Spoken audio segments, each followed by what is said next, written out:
நாளுக்கொரு நல்ல பங்கு. யாத்ராகமத்திலிருந்து தின தியானங்கள். மே 30. யாத்ராகமம் 17ஆம் அதிகாரம் 8 முதல் 16 வரை உள்ள வசனங்கள். யெகோவா நீசியாகிய நமது கர்த்தர். அப்பொழுது மோசே யோசுவாவை நோக்கி, நீ நமக்காக மனிதரை தெரிந்து கொண்டு புறப்பட்டு அமலேக்கோடு யுத்தம் பண்ணு.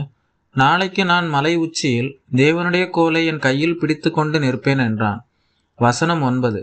உலகமாகிய எகிப்திலிருந்தும் சாத்தானாகிய பார்வோனிடமிருந்தும் விடுதலை பெற்று தங்களை கிறிஸ்துவுடன் அடையாளப்படுத்தி கொண்டு ரெவிதீமிலே கன்மலையின் நீராகிய பரிசுத்த ஆவியானவரை பெற்று புதிய சுபாவத்திற்கு பங்குள்ள விசுவாசிகள் எதிர்கொள்ள வேண்டியது பழைய சுபாவமாம் மாம்சத்திற்கு அடையாளமாயிருக்கிற அமலேக்கியர்களுடனான போர். மாம்சம் ஆவிக்கு விரோதமாகவும் ஆவி மாம்சத்துக்கு விரோதமாகவும் இச்சிக்கிறது. அதாவது பாவ இயல்பு பரிசுத்த ஆவியானவரின் வழிநடத்தலுக்கு எதிரான ஆசைகளை தூண்டுகிறது.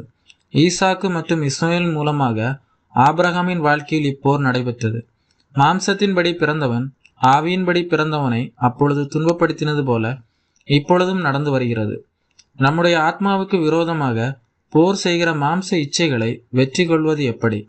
இருமுனை தாக்குதல் நாம் தொடுக்க வேண்டும். ஒன்று, பள்ளத்தாக்கில் யோசுவா தலைமையில் பட்டயத்தினால் போர்.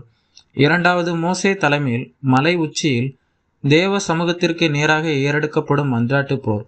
ஆவியின் பட்டயமாகிய வேத வசன அறிவும் அதை மாம்சத்துக்கு எதிராக பயன்படுத்துவதும் தொய்ந்து போகாத ஜபமும் வெற்றிக்கான வழியை திறந்து விடுகிறது. மோசேயின் கைகள் சோர்ந்து போய் தாழும்போது அமலேக்கியர் முன்னேறினார்கள்.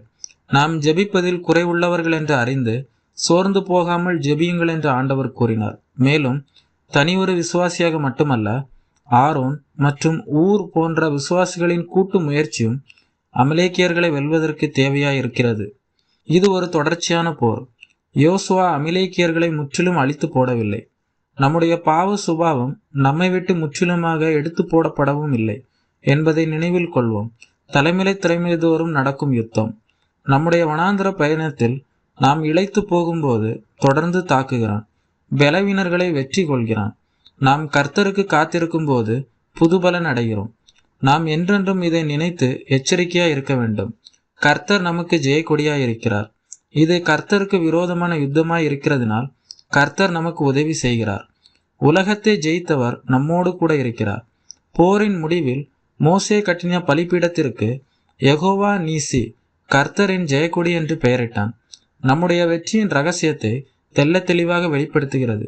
ஆவிக்குரிய போர்க்களத்தில் நம்முடைய சுய பலத்தினாலோ அல்லது மாம்சத்தின் முயற்சிகளினாலோ நாம் ஒருபோதும் வெற்றியை பெற்றுக்கொள்ள முடியாது. சிலுவையில் சாத்தானையும் பாவத்தின் அதிகாரத்தையும் முற்றிலுமாக முறியடித்த இயேசு கிறிஸ்துவை நமக்கான ஜெய கொடியாக உயர்த்தி பிடிக்கப்பட்டிருக்கிறார். ஆகவே இந்த அனுதின போராட்டத்தில் மோசேயை போல நம்முடைய கைகளை தேவனை நோக்கி உயர்த்தி முழுமையாக அவருக்கு கீழ்ப்படிந்து நம்மை அர்ப்பணிப்போம்.